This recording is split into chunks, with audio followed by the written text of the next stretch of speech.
ठीक है। ये है वृत्तकार प्रवाही लूप के केंद्र पर। लूप क्या है? आपकी कुंडली। लूप मैंने आर्मेचर है कुंडली, तांबे के बने कुंडली होती है। वो कई प्रकार की हो सकती है, आयताकार हो सकती है, बेलनाकार हो सकती है, रेडियल हो सकती है। जैसे पंखे में आपका रेडियल होता है, जनरेटर में जो जनरेटर होता है उसमें आयताकार कुंडली होती है। यानी क्या बोला गया है कि वृत्तकार धारावाही लूप के केंद्र पर चुंबकीय क्षेत्र की तीव्रता निकालना है। तो हमने क्या किया गया है कि एक तार लिया है, एक तार को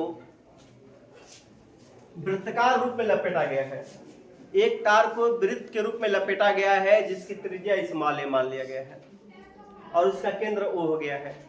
और इस लूप में आई धारा प्रवाहित की जा रही है, लूप में आई धारा प्रवाहित की जा रही है। फिर सुन लीजिए, एक तार लिया गया है और एक तार को इस प्रकार मोड़ा गया है जिसकी त्रिज्या स्मॉल ए हो। ठीक है, यानी इसे बोलते हैं वृत्तकार धारावाही लूप। अगर धारा भेजेंगे तो वृत्तकार धारावाही लूप हो गया। अब इसका केंद्र ओ हो गया, तो हम कह सकते हैं जो हम इसके बारे में बता रहे हैं वही चीज लिखना होता है। तो लिखेंगे कि माना कि एक तार है, माना कि एक तार है जिसे ए त्रिज्या के, ए त्रिज्या चाहे आर भी लिख सकते हो, ए त्रिज्या के एक वृत्तकार लूप में मोड़ा गया है। माना कि एक तार को ए त्रिज्या के वृत्तकार लूप में मोड़ा गया है। हाँ, कोई दिक्कत है? मोड़ा गया है तथा उसमें आई धारा प्रवाहित की गई है, आई धारा प्रवाहित की गई है। तब लूप के केंद्र ओ पर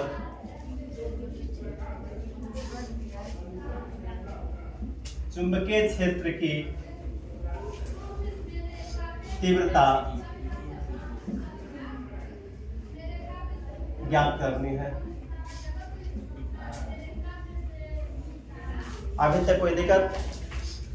मान लीजिए क्या लिया गया है कि देखिए आप एक वृत्तकार लूप ले गया है, वृत्तकार धारावाही लूप के केंद्र पर चुंबकीय क्षेत्र। तो हमने क्या लिया? एक तार लिया और एक तार को वृत्त के रूप में मोड़ दिया गया और वृत्तकार भाग मोड़कर जिससे उसकी त्रिज्या कोई ना कोई होगा ना जो मोड़ेगी वृत्त के रूप में, तब त्रिज्या, तो हमने रेडियस ना मानकर ए ना माने आर ना मानकर ए मान दिया गया।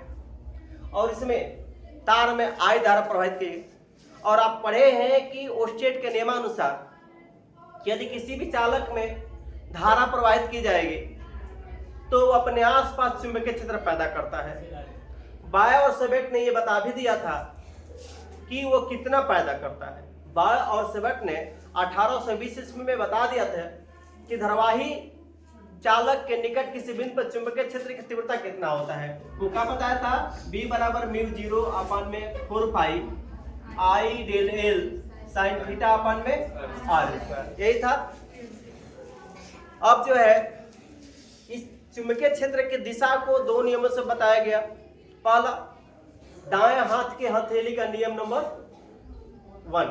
ये कौन सा हाथ है? दाएं हाथ है। दाएं हाथ के हथेली का नियम नंबर 1 से क्या बोला गया कि यदि हम पंजे को इस प्रकार फैलाए कि अंगूठा फैली उंगलियों के लंबवत हो, अंगूठा जो है फैली उंगलियों के लंबवत हो। यदि अंगूठा चालक में बहने वाली धारा को दिशा को प्रदर्शित करता है तो फैली उंगलियों के लंबवत धक्का देने की दिशा में चुंबकीय क्षेत्र बी की दिशा होगा। जो आप पीछे बहुत लोग नहीं आए थे इसलिए दिक्कत होगा। यानी ये नियम था कि दाएं हाथ की हथेली का नियम नंबर 1 से क्या मिला कि यदि हम दाएं हाथ को इस प्रकार फैलाएं कि फैली उंगलियां अंगूठे की क्या है लंबवत हो। यदि अंगूठा चालक में बहने वाली धारा को दिशा को प्रदर्शित करता है तो फैली उंगलियों के लंबवत धक्का देने की दिशा में चुंबकीय क्षेत्र B की दिशा होगा। ये मैक्सवेल का, अब दूसरा नियम देखिए, मैक्सवेल का कार्क स्क्रू नियम या मैक्सवेल का कार्क स्क्रू नियम या पेंच नियम, तो देखिए क्या होता है, या इसको अंगूठे का नियम ही बोलते हैं। हम यदि दाएं हाथ से पेचकस इसको मान लो और इसको नोक मान लो, पेचकस का नोक, यदि हम अंगूठे को ऐसे पकड़कर और ऐसे घुमा रहे हैं दक्षिणावर्त, यदि हम दक्षिणावर्त घुमा रहे हैं तो स्क्रू की नोक नीचे और वामावर्त घुमा रहे हैं तो स्क्रू की नोक ऊपर। यदि दक्षिणावर्त घुमा रहे हैं तो स्क्रू का नोक नीचे और वामावर्त घुमा रहे हैं तो स्क्रू के नोक कस रहे हैं। तो यदि समझिए कि स्क्रू की नोक की जो गति है धारा की दिशा को प्रदर्शित करता है। स्क्रू की नोक की गति धारा की दिशा को प्रदर्शित करता है।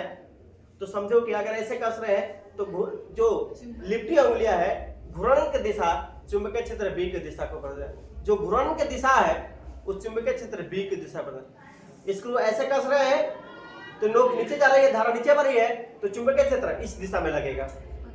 और स्क्रू को खोल रहे हैं तो वामावर्त घूम रहा है स्क्रू, यानी धारा नीचे से ऊपर बढ़ रही है तो चुंबकीय क्षेत्र इस दिशा में लगेगा, घूर्णन की दिशा में लगता है।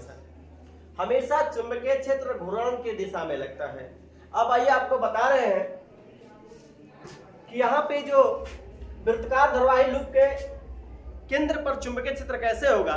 तो सबसे पहले क्या करते हैं, देखिए ये आपका कंडीशन है, ये कौन हाथ है, दाएं हाथ। यदि हम ऐसे दिखाएं, अगर धारा ऐसे बह रही है, ऐसे चल रही है, धारा इस दिशा में चल रही है तो चुंबकीय क्षेत्र तल के लंबवत अंदर क्यों। अब यहां पर धारा कैसे चल रही है, ऐसे, तो चुंबकीय क्षेत्र अंदर क्यों होगा। और यदि धारा ऐसे बहती तो ऐसे दिखाता है चुंबकीय क्षेत्र बाहर की ओर, कोई दिक्कत है। धारा ऐसे बहती तो चुंबकीय क्षेत्र बाहर की ओर। क्लियर करिए। वृत्ताकार धारावाही लूप के केंद्र पर चुंबकीय क्षेत्र कैसे निकालेंगे, तो हम इसमें एक छोटा सा खंड लेंगे, एक छोटा सा हिस्सा लेंगे, डेल एल, इसको डेल्टा एल बोलते हैं, डेल एल बोलते हैं, डेल एल है, ये डीएल होता है और ये डेल्टा एल है और ये डेल एल बोलते हैं, डेल एल ऐसे इस जैसे होता है, ये सट जाता है, कोई दिक्कत है। हाँ तो ये डेल एल है, एक छोटा सा खंड डेल एल लिया और डेल एल का बल जो है बाहर की तरफ लगेगा।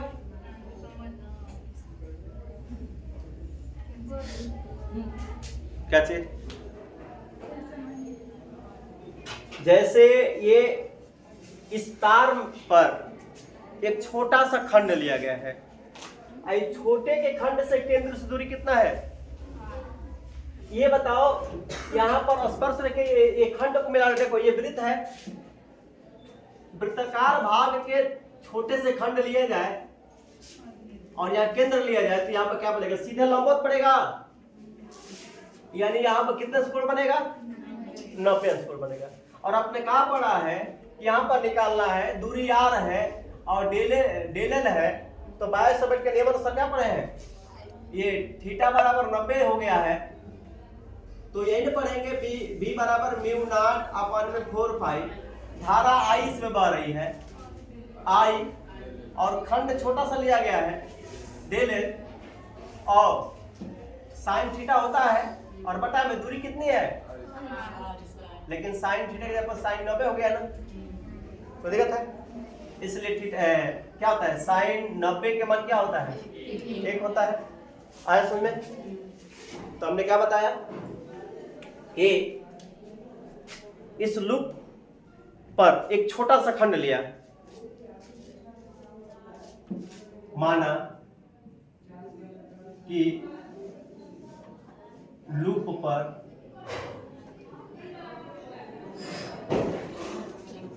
एक लघु अवयव खंड, लघु अवयव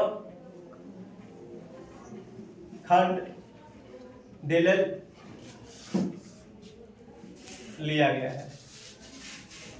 गया है, तब किसके नियम अनुसार था? बायस-सावर्ट के नियम अनुसार था। बायस-सावर्ट के नियमानुसार, बायस-सावर्ट के नियमानुसार क्या होगा? डेल बी छोटा सा लिया गया तो छोटा सा चुंबकीय क्षेत्र पैदा होगा। Del B mu naught upon में 4 pi I del L sine theta upon में आर स्क्वायर। चूंकि स्पर्श रेखा मिला हुआ कहीं केंद्र से, तो इस पर क्या होगा? 90 कोण बनेगा ना, चूंकि थीटा बराबर क्या 90 और पहले 90 अतः क्या मिला? म्यू 0 अपन में 4 पाई आई डेल एल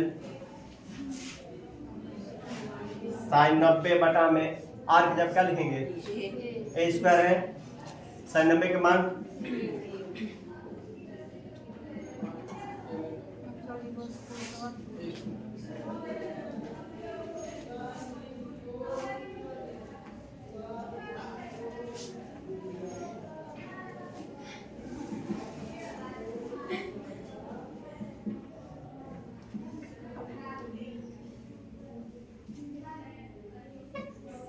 ये हो गया इक्वेशन फर्स्ट।